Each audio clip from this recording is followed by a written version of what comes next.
What's going on, everyone, and welcome back to Movie Emporium's movie review of Clifford the Big Red Dog. This film is directed by Walt Becker. Now, before we begin, if you like this channel, awesome, hit the subscribe button to join Movie Emporium, hit that notification bell at the top to find what's coming next, and if you like any of these videos, awesome, hit that like button, as well as comment below any video to watch, including this one. So yes, as you're aware, I did see Clifford the Big Red Dog. I actually do like Clifford the Big Red Dog. I've always liked the story. I always thought it was fun about a gigantic dog in the middle of the city, causing hijinks, all that good stuff. Very, very fun and, heartwarming in a lot of aspects. But, going into a movie like this, I expected it to not be very good, but it was free. It was through Cinemark a couple weeks early, so I can put out a review for it and all the good stuff. And so, with that said, this is the origin story of Clifford. It's about this young girl named Emily, who's played by Darby. And Emily, of course, is that very precocious girl that you see in all these family-friendly movies. She's an individual that is picked on at school, but she has a very loving home. And basically, her mother has to go away to be a lawyer to do kind of lawyering stuff for the weekend. And so the Uncle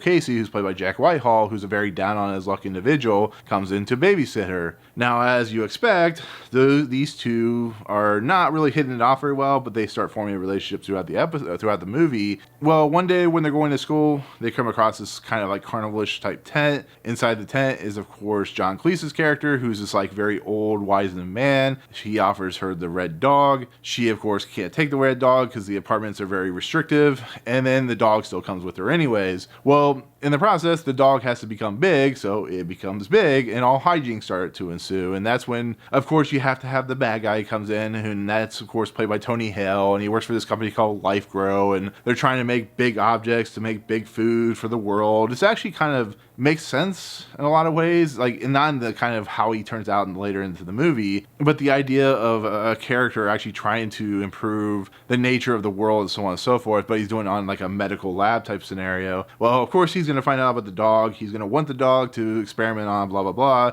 This story is exactly what you think it's going to be. It turns out exactly how you think it's going to turn out, but it has, in the center of its core, a giant red dog named Clifford. And so as you're aware, like I said, this is a family-friendly film. It's aimed at exactly what it's supposed to be aiming at, which is young kids with this rambunctious nature and its over-the-top silliness. It's a film with a big red dog where nobody kind of questions the reality of a big red dog in the middle of New York. The fact that, everybody's just accepting of that nature is not what I would call great script writing work. I mean, we're talking about a movie that's written by the people who wrote Norbit, so I'm not expecting much. But it's also a movie where you have to kind of go in knowing these things and understanding that this movie might not be for somebody who's a grown adult with no kids. It's just not that type of movie. So I went into this movie just knowing that simple fact. I knew that I was going to get exactly what I wanted, and that's exactly what I did get. What you expect. But I still think in the end, compared to stuff like Garfield, compared to stuff like Alvin and Chipmunks and Marmaduke, I think like Tom and Jerry, I think there is a little more fun to be had with this movie, a little more entertainment value than what you would get with like particular soulless cash grabs like Marmaduke and Alvin and the Chipmunks. I think what made Tom and Jerry work is you have to take that believability aspect out of it and kind of throw it out the window. And with the fact that this dog, who's just a cute, lovable dog, I think with the fact that having a young girl kind of become attached to it, having the family and the friends kind of, kind of go up against the bad guy and stuff like that, I was really kind of surprised that I enjoyed this movie more than I would have or should have or probably have to, I guess you can say. It's a movie that's not very good. It has a lot of problems. If I were to think on a script level problem, the CGI of the dog is pretty terrible because it's probably a very low budget film for its type of film.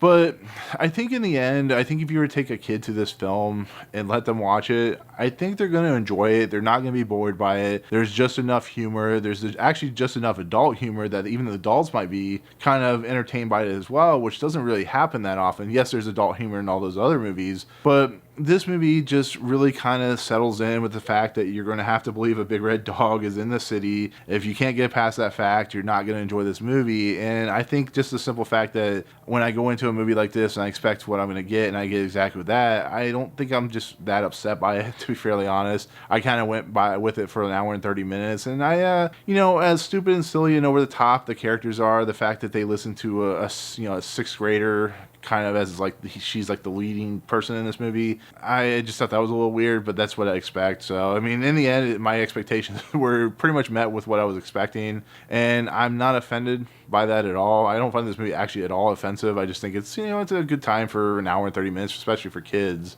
And that's all I really have to say on it. And so with that said, that'll be my take on Clifford the Big Red Dog. Thank you so much for watching. In the comments below, what is your overall take on Clifford the Big Red Dog story? Did you enjoy it as a kid? Is it something you're even looking forward to?